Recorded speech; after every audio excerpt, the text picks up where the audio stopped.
नमस्कार, मैं राकेश कुमार जीएसएनजी के वर्ल्ड में आपका स्वागत है।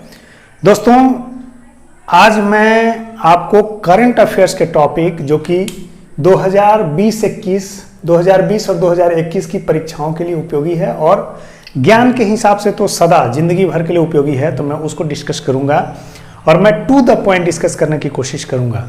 पहला टॉपिक है स्वच्छ सर्वेक्षण 2020। इसको आरंभ किया गया था 2016 से और अगर इसके संकल्पना की बात करें, कंसेप्शंस की बात करें, तो यह स्वच्छ भारत मिशन जो 2 अक्टूबर 2014 को पीएम मोदी के द्वारा संचालित किया गया था। किसके द्वारा संचालित किया गया था? पीएम मोदी जी के द्वारा किया गया था। और इसका लक्ष्य था कि 2 अक्टूबर 2014 से लेकर के 2 अक्टूबर 2019, जो कि 2019 में 2 अक्टूबर 2019 को गांधी जी की 50वीं जन्मदिन का उत्सव था, उस अवसर पर भारत को स्वच्छ बनाना था और खुले में शौच से मुक्त करने के उद्देश्य से स्वच्छ भारत मिशन 2014 में शुरू किया गया था। 2 अक्टूबर 2014 में यह प्रश्न बन सकता है। और समापन की तिथि थी 2 अक्टूबर 2019। उद्देश्य था स्वच्छ और खुले में शौच मुक्त भारत। यह किसका था? स्वच्छ भारत मिशन का उद्देश्य था। अब इसी कैटेगरी में अगर हम देखें तो इसी को आगे बढ़ाने के लिए, स्वच्छ भारत मिशन को सफल बनाने के लिए स्वच्छ सर्वेक्षण शुरू किया गया था। यह 2016 से शुरू हुआ। आप यहां ध्यान दीजिए, यह पूछा जा सकता है, इंपॉर्टेंट है। इसका उद्देश्य क्या था? उद्देश्य था कि देश भर में नगर निगम और जो शहरी निकाय हैं उनके बीच स्वच्छ प्रतिस्पर्धा की भावना का विकास, यानी शहर को कैसे स्वच्छ रखा जाए, इस भावना को जागृत करने के उद्देश्य से शुरू किया गया था। अब शहरों को यहां 2 श्रेणी में बांटा गया है। कौन कौन श्रेणी? 10 लाख से ज्यादा आबादी वाले नगर या शहर और 1 से 10 लाख से, यानी बिलो 10 लाख। अब वैसे शहरों में अगर हम देखें तो स्वच्छ सर्वेक्षण 2020 में जो आंकड़े आए हैं उस आंकड़े के आधार पर, जो सर्वेक्षण के परिणाम है उसके आधार पर सबसे स्वच्छ टॉप पे इंदौर रहा, जो मध्य प्रदेश का, यह टॉप रहा। और लास्ट पोजीशन पे अपना बिहार का पटना, बिहार की राजधानी जो पटना हो रहा, उसका रैंक था 47th। अगर उत्तर प्रदेश के किसी एक शहर की बात करें जो सबसे अच्छा प्रदर्शन किया, वह 12वां रैंक था और वह था लखनऊ का। तो यह भी इंपॉर्टेंट है, यह तो बहुत इंपॉर्टेंट है, यह पूछा जा सकता है, यह भी पूछा जा सकता है बिहार के परीक्षाओं में। तो यह सीधा पूछा जाएगा कि स्वच्छ सर्वेक्षण 2020 के सर्वे के मुताबिक 10 लाख से ज्यादा आबादी वाले शहरों में अंतिम रैंक किसका था? तो पटना टॉप रैंक, इंदौर, और उत्तर प्रदेश के परीक्षाओं में टॉप रैंक के हिसाब से 12वां रैंक के साथ लखनऊ टॉप पे था उत्तर प्रदेश में। अब हम आते हैं बिलो 10 लाख आबादी वाले जो शहर हैं, उसमें अंबिकापुर जो छत्तीसगढ़ का एक शहर है वह टॉप पर था। अब इसी तरह से स्वच्छ सर्वेक्षण 2020 में राज्यों को भी 2 भागों में बांटा गया। वैसे राज्य जिसमें 100 से कम शहरी निकाय हों। शहरी निकाय से मतलब होता है नगर निगम, नगर पालिका, नगर परिषद और नगर पंचायत वाले जो क्षेत्र होते हैं, इसको शहरी निकाय के नाम से जाना जाता है।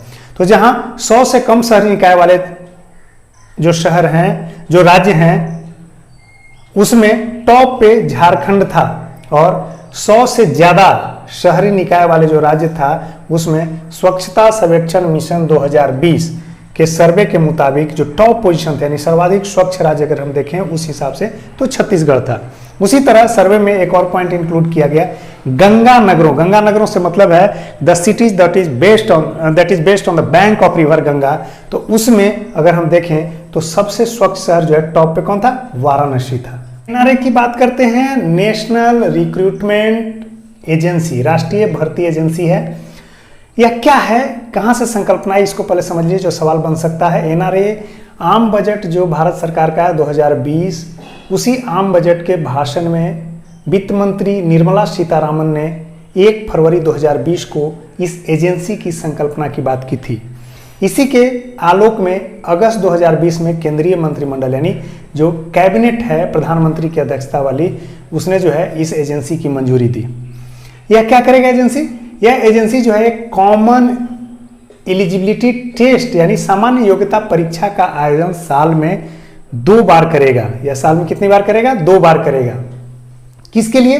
सरकारी नौकरियों के लिए जो है यह एग्जाम लेगा, जो फर्स्ट ईयर का शॉर्टलिस्टिंग एग्जाम होगा। फर्स्ट ईयर के शॉर्टलिस्टिंग एग्जाम कहने का मतलब है कि वह स्क्रीन करके देगा। बाकी जब ही एजेंसीज होंगी अपने सेकंड और थर्ड लेयर के जो टेस्ट लेना होगा, रिटेन और इंटरव्यू अगर लेना होगा, तो अब खुद से करेंगी। जैसे उदाहरण के लिए मान लिया जाए एसएससी में कोई वैकेंसी आई है, तो एसएससी में जो वैकेंसी आई है उसमें फर्स्ट ईयर का जो स्क्रीनिंग होगा वह सीटी के माध्यम से एनआरए करके देगा, और एसएससी में जो मेंस होता है वह एसएससी अपना खुद लेगा, है ना। तो इस तरह से उसकी जरूरत होगी। यह क्या होगा, इसकी जो मुख्य बात है कि सरकारी नौकरियों के लिए है, उसमें भी ग्रुप बी और ग्रुप सी की नौकरियों के लिए, सारी नौकरियों के लिए नहीं, आईएएस आईपीएस और पीसीएस के लिए नहीं। यह non technical, sir group B और ग्रुप सी के जो नॉन टेक्निकल नौकरियां हैं उसके लिए है। इसमें इसके अंतर्गत किन किन विभागों की परीक्षाएं जो है एनआरए लेगा, रेलवे, मिनिस्ट्री ऑफ फाइनेंस की जो भी वैकेंसी आएगी, एसएससी, आरआरबी और आईबीपीएस की सारी वैकेंसी। अब इसके लिए जो है एग्जाम ग्रेजुएट लेवल का एक अलग एग्जाम होगा, 12th लेवल का यानी सीनियर सेकेंडरी का अलग, और 10th लेवल पर जो है अलग एग्जाम, यानी 3 तरह के 3 कैटेगरी में जो है एनआरए सीईटी कंडक्ट करेगा। इसके भी जो मुख्य फीचर होंगे वह 12 भारतीय भाषाओं में एग्जाम लेगा। प्रत्येक जिला हेडक्वार्टर में साल में 2 बार एग्जाम आयोजित होगा या ऑनलाइन टेस्ट होगा, और जो आपने परफॉर्म किया है उसके आधार पर आपका परफॉर्मेंस जो है वह 3 साल तक सीईटी के माध्यम से वैलिड रहे। यानी 3 साल तक कोई भी वैकेंसी आती है, मान लीजिए कि आपने एसएससी वाले आप जो है सीईटी में स्क्रीन्ड हो गए, तो एसएससी के आगामी आने वाले जो 3 साल की वैकेंसीज है, आरआरबी की जो 3 साल की वैकेंसीज है, रेलवे की जो 3 साल की वैकेंसीज है, और मिनिस्ट्री ऑफ फाइनेंस की जो 3 साल की वैकेंसीज है, आईबीपीएस की 3 साल की वैकेंसीज है, उसमें आपके मेरिट जो है वही मेरिट काउंट होगा। आप अगर इंप्रूवमेंट देना चाहते हैं तो फिर नेक्स्ट ईयर जो है नेक्स्ट सेशन में अपना साल में 2 बार देना है, दे सकते हैं। तो इस तरह से आपसे जो सवाल बन सकता है, इसमें एक सवाल बन सकता है कि जो नेशनल रिक्रूटमेंट एजेंसी बनी, राष्ट्रीय भर्ती एजेंसी, वह कैसी संस्था है। तो सोसाइटी रजिस्ट्रेशन एक्ट 1860 के अंतर्गत जो इसको रजिस्टर्ड किया गया है। भारत का लार्जेस्ट रिवर रोपवे, यानी रिवर रोपवे को रज्जू मार्ग कहा जाता है, जो ऊपर से तार के माध्यम से एक उड़न खटोला, इसको आप उड़न खटोला भी बोल सकते हैं, है ना। तो यह जो है भारत का सबसे लार्जेस्ट रिवर रोपवे है, वह ब्रह्मपुत्र नदी पे बना, इंपॉर्टेंट। यह गुवाहाटी में कचरी घाट से डोल गोविंदा तक जाना है, यह बहुत इंपॉर्टेंट नहीं है। लेकिन यह जो रोपवे है वह पीकॉक आइलैंड से होकर के गुजरेगा। वह पीकॉक आइलैंड क्या है कि नदी द्वीप है, जैसे माजुली क्या है दुनिया का सबसे बड़ा रिवर आइलैंड है, उसी तरह से पीकॉक आइलैंड भी जो है उसी ब्रह्मपुत्र नदी में एक नदी द्वीप है।